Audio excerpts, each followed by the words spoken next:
துலாம் நிறைய சக்சஸ் ஆகும், நிறைய கடன் அடைக்கக்கூடிய ராசியில் துலாம் வரும். என் லைஃப்ல நோ காம்ப்ரமைஸ். ஃபேமிலியோட ரொம்ப நாளாக ஒரு ஒட்டாமல் இருந்திருப்பாங்க, அதில் கொஞ்சம் பார்த்துக்கணும். நீங்க எனக்கு காதலிப்பீங்க. மனசு பாக்கெட்ல ஒளிச்சு வைக்க தெரியாதவன். பார்ப்பு என்ன? சுவாதி நட்சத்திரம், துலாம் ராசி. இந்த பொண்ணுங்கிற வார்த்தையே பிடிக்கலையா? இது வரைக்கும் என்னுடைய வாழ்க்கையில் சந்தோஷங்கிறதையே நான் அனுபவிக்கல சார். சனி பயிற்சிக்கு எல்லாமே பரிகாரம்லாம் பண்ணின்னு வரேன், குரு பயிற்சிக்கு பரிகாரம்லாம் பண்ணிட்டு நான் வாழ்க்கையில் தனியாளாக தான் போராடின்னு இருக்கேன். தனியாக தான் இருக்கேன். ஆஃப்டர் ரிட்டையர்மெண்ட்டாவது என் வாழ்க்கையில் சந்தோஷம் கிடைக்குமா, மேல 10 ரூபா கிடைச்சா எங்க வேணாலும் சுற்றுற கேரக்டருங்க. அது உண்மையா?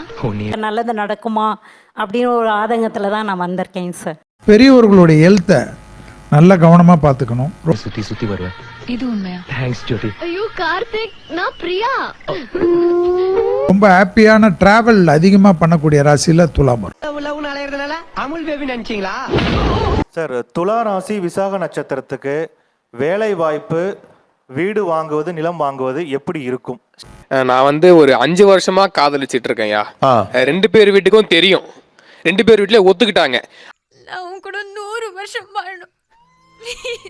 ஆனா திருமணத்தை ஒண்டி பண்ணி வைக்க மாட்டாங்க. இந்த வருஷமாச்சு திருமண யோகம் இருக்கா, பண்ணுவாங்களா பண்ண மாட்டாங்களா? கார்த்திக், நான் யாருன்னு நீயே சொல்லிடு. அப்படி இல்லைன்னா 2 பேர் வீட்டுக்கும் தெரிஞ்சு ஓடி போய் கல்யாணம் பண்ண ஒரே ஆள் நான் தான் இருப்பேன். போய் பார்த்து சொல்லுங்க ஐயா. என்னை பொறுத்த வரைக்கும் இவர் சைடில் தான் டிலே பண்ணுவார். ஏன்னா இவர் தான் அந்த பொண்ணுக்கிட்ட கொஞ்சம் கன்வின்ஸ் பண்ணி டிலே பண்ணுறாரு. இப்போ மே மாதத்துக்கு வரைக்கும் நல்ல டைம் தான். மதன், சொல்லுங்க, பூஜாக்கு என்னாச்சு? இப்போ வீட்டில் இருக்கவங்கெல்லாம் ஒன்றும் பிரச்சனை கிடையாது. இவருக்கு சங்கருடைய இயக்கத்தில் ஜென்டில்மேன் ஒரு படம், அதில் வந்து நம்பியாரும் அர்ஜுன் சாரும் ஒரு கதாபாத்திரம் நடிப்பாங்க. பிறந்தவன் செத்ததுக்கு அப்புறமும் அவன் பேர் சொல்ற மாதிரி ஏதாவது செஞ்சுட்டு போகணும். நம்ம அர்ஜுன் சார் வந்து ஒரு கோவத்தில் பூணில் அவுக்கிறதுக்கு பார்ப்பாரு. அப்போ அதே பூணில் என்ன பண்ணுவாருன்னா நம்பியார் பெரட்டி போட்டு அதை இன்னொரு ரமேஷ் சாகக்கூடாது, இன்னொரு பொன்னம்மா சாகக்கூடாது, அதுக்கு என்ன பண்றது, அதை பத்தி யோசனை பண்ண. அதாவது அவங்க அம்மாவுடைய ஒரு காரியம் முடிஞ்சதுக்காக இடது பக்கம் போட்டிருப்பார். உன் பழிவாங்கிற உணர்ச்சியை கட்டுப்படுத்துற கையாயிரம் அர்ஜுன். அப்ப திருப்பி என்ன பண்ணுவார்னா வலது பக்கம் போட்டு சொல்லுவார், சத்திரியனா இருக்கிறத விட சாணக்கியனாயிரு. சத்திரியனாய் இருக்கிறத விட சாணக்கியனாயிரு அப்படின்னு ஒரு வார்த்தை சொல்லுவார். இந்த ஒரு வாக்கை இந்த வருஷம் ஒரே ஒரு தடவை நீங்க கீப் இட் பண்ணி பாருங்க. நீ போற வழி தப்பா இருக்கலாம், ஆனா போய் சேர்ற இடம் கோவிலா இருக்கணும். நிச்சயமா இந்த சாணக்கிய தந்திரங்கள் துளாராசிக்கு பெஸ்டா இருக்குங்க. அது என்ன சாணக்கிய தந்திரங்கள்னா என்ன செய்யணும்? நிறைய பேர் புரிஞ்சுக்க முடியாது. சமயோஜித புத்திங்க, யுக்தி, ஸ்ட்ராட்டஜி. ஓடி போயிட்டா, உயிருக்கு காதலிச்ச என்ன போயிட்டா. யாரு மனசுக்கு யாருக்கு என்ன தேவை, எங்க எப்படி பேசணும், யாரை கவுக்கணும், இது அத்தனையும் துளாராசியோட கைவந்த கலை.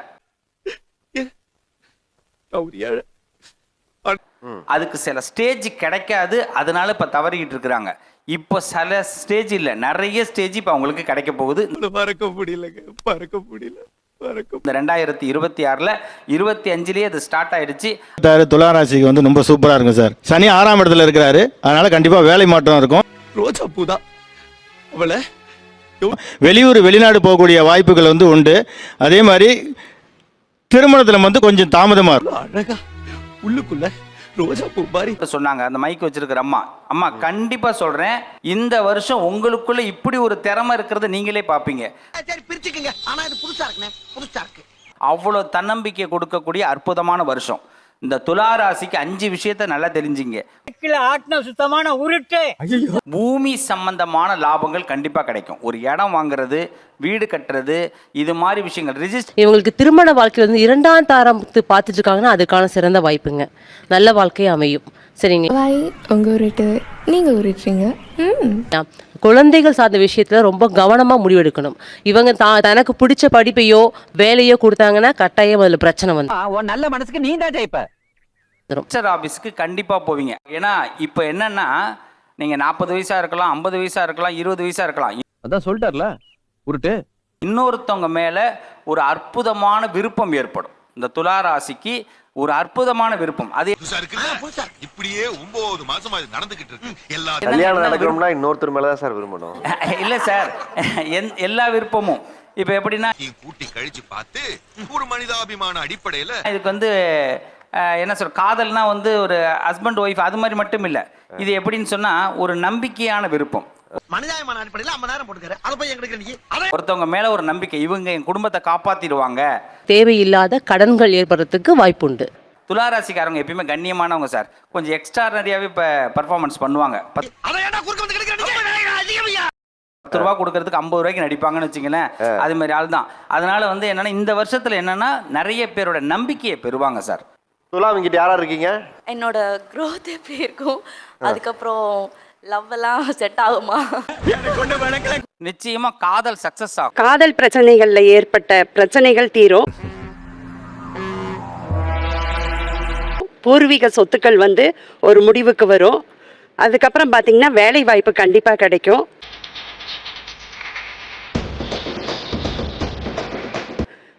குழந்தைகள் எதிர்பார்த்திருக்கிறவங்களுக்கு குழந்தைங்க கிடைக்கும். துலாம் ராசி, நான் வந்து சுவாதி நட்சத்திரம். கடன் பிரச்சனை, அதுக்கப்புறம் தொழில், அது எப்படி இருக்கும்? கடன் பிரச்சனை உங்களுக்கு பாதிக்காது. ஆனா தொழில் வந்து அழிக்கும் தொழிலை தான் நீங்க செய்யணும். சாம்பார் ஆப் எனக்கு ப்ரொடக்ஷன் செய்யக்கூடாது சார். கடன் பிரச்சனை அவங்கள பாதிக்காது, நம்மள தான் பாதிக்கும். இல்ல, அவங்கனாலதான் கடன் பிரச்சனை தீரப்போகுது. இங்க வர தம்பி, சுவாதியில் ஒரு பெண் கிடைத்தால் புகுந்த வீட்டையும் வாழ வைப்பாள், பிறந்த வீட்டையும் வாழ வைப்பாள்.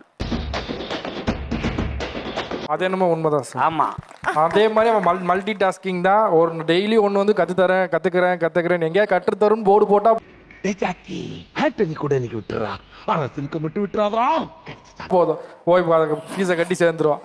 சேர்ந்துட்டு அதை கட்டுறது இருந்துட்டு மறுபடியும் அதில் ஒரு பிஸ்னஸ் பண்ணிடுவான். சார், துலாம் பொறுத்த அளவுக்கு என்ன வாங்கணும்னு நினைக்கிறாங்களோ அவங்க வந்து வாங்குறதுக்கு திட்டமிடலாம். ஆக்சுவலா ப்ரோகிராம் கேன்சல், போங்கடா போய் புள்ள குட்டிகளை படிக்க வைங்கடா, போங்கடா. இந்த வருஷம் எதுக்கெல்லாம் வந்து பிளான் பண்ணி ஒரு நோட் எடுத்து அவங்க எழுதுறாங்களோ கண்டிப்பா கிடைக்கும் சார். அது நீங்க உங்களுக்கு பேங்க் இந்த வருஷத்துல நிறைய லோன் கொடுக்க போது, நீங்க எப்படியாவது இந்த பணத்தை வாங்கிக்கிங்க, கையில இருக்கு அப்படின்னுவாங்க. அப்ப என்ன பண்ண போறோன்னு தெரியாம நீங்க வாங்க போறீங்க. அவன் கிடக்குறான்டா மயிராண்டி, அவனுக்கு என்னடா தெரியும் சில்கோட அருமை. நல்லா இருக்க போறீங்க. நிறைய போட்டிகளில் ஜெயிக்கக்கூடிய வாய்ப்புகள் உண்டு, அரசியலில் வெற்றி பெறதுக்கான வாய்ப்புகள் உண்டு. இது எல்லாம் பொது பலன் தான். துலாம் ராசிக்காரர்களுக்கு உண்மையில் இந்த வருடத்தில் பெருவாரியான கிரகநிலைகள் சாதகமாக விளம்பருகின்றன. 12 ராசியில் நல்ல பலனை பெறும் ராசியில் ஒன்றாக துலாம் ராசியும் உறுதியாக இருக்கிறது. ஏனென்றால் சனி பகவான், ராசியின் உச்ச அதிபதியான சனி பகவான் யோகஸ்தானமாகிய 6ஆம் இடத்தில் இந்த வருடம் முழுவதும் முழுமையாக விளம்பர போகிறார். சனி பகவானினுடைய அமைப்பு யோகஸ்தானத்தை வலுப்படுத்துவது அமோகமான நன்மையையும் முன்னேற்றத்தையும் அபரிவிதமாக கொடுக்கும் ஒரு சிறந்த அமைப்பு நிச்சயமாக பார்க்கப்படுகிறது. ராசியின் ராஜ யோகாதிபதியான சனி பகவான் அற்புதமான பலன்களை அள்ளி கொடுக்கும் ஆண்டாக மாற்றிக் கொடுப்பதால் மிகப்பெரிய அளவிலான வளர்ச்சியும் முன்னேற்ற வாய்ப்புகளும் அமோகமாக சந்திக்கக்கூடிய வகையில் அத்தனை காரியங்களும் தடையில்லாமல் சிறப்பாக கைகூடுவதற்கான முதன்மையான வாய்ப்பும் சந்தர்ப்பமும் இந்த தருணத்தில் நிச்சயமாக கிடைக்கிறது. எனவே சரியாக இந்த தருணத்தை பயன்படுத்திக் கொள்ளுங்கள். நிறைந்த மாறுதலும் முன்னேற்ற வாய்ப்புகளும் உங்களை தேடி வரும் அற்புதமான தருணமாக உறுதியாகவே அமையும் என்பதில் சந்தேகமே இல்லை.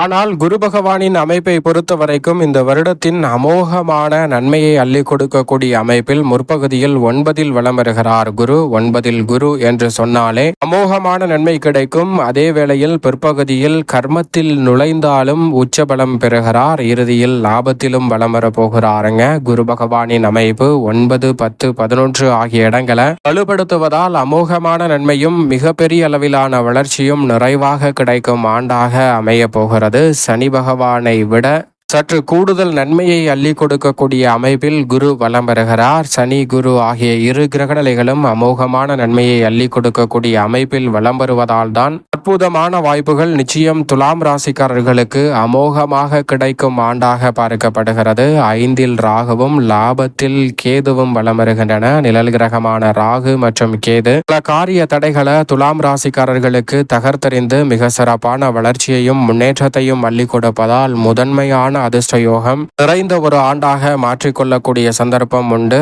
இறுதியில் ராகு சுகஸ்தானத்திலும் கேது கர்மத்திலும் நுழைகிறார். பெரும்பாலும் இந்த வருடம் முழுவதுமே குரு சனி ராகு கேது என இந்த கிரகநிலைகள் அமோகமான வளர்ச்சியை அள்ளி கொடுப்பதால் துலாம் ராசிக்காரர்களுக்கு இரட்டிப்பு நன்மையும் அமோகமான வாய்ப்புகளும் கிடைக்க இருக்கிறது. மேலும் ராசியின் அதிபதியான சுக்கிரன், செவ்வாய், புதன் மற்றும் சந்திரன் உள்ளிட்ட மற்ற கிரகநிலைகள் அனைத்துமே 12 இடங்களிலும் மாறி மாறி வலம் வருவதால் நன்மை தீமை கலந்த ஒரு அமைப்பு உண்டு. பெரும்பாலும் இந்த கிரகநிலைகள் சாதகமான சூழலை உருவாக்குவதால் நீங்கள் எதிர்பார்க்கக்கூடிய நன்மை நிறைவாக அமைவதற்கான சந்தர்ப்பம் கிடைக்க இருக்கிறது. மேலும் இந்த தருணத்தை சாதகமாக மாற்றிக்கொள்ள வேண்டும் என்றால் நிச்சயமாக வாரத்தில் வெள்ளிக்கிழமை விரதம் இருந்து, மாதத்தில் குறைந்தது ஒரு வெள்ளிக்கிழமையாவது விரதம் இருந்து துலாம் ராசிக்காரர்கள் மதியம் 2 மணிக்குள் யாரேனும் ஒருவருடைய பசியை தீர்க்கக்கூடிய வகையில் அன்னதான உதவி செய்தால் நிச்சயமாக இந்த வருடம் அமோகமான ஆண்டாக அற்புதமாக கைகூடுவதற்கான அதிர்ஷ்ட யோகம் உங்களுக்கு கிடைக்கும் என்பதில் சந்தேகமே வேண்டாம்.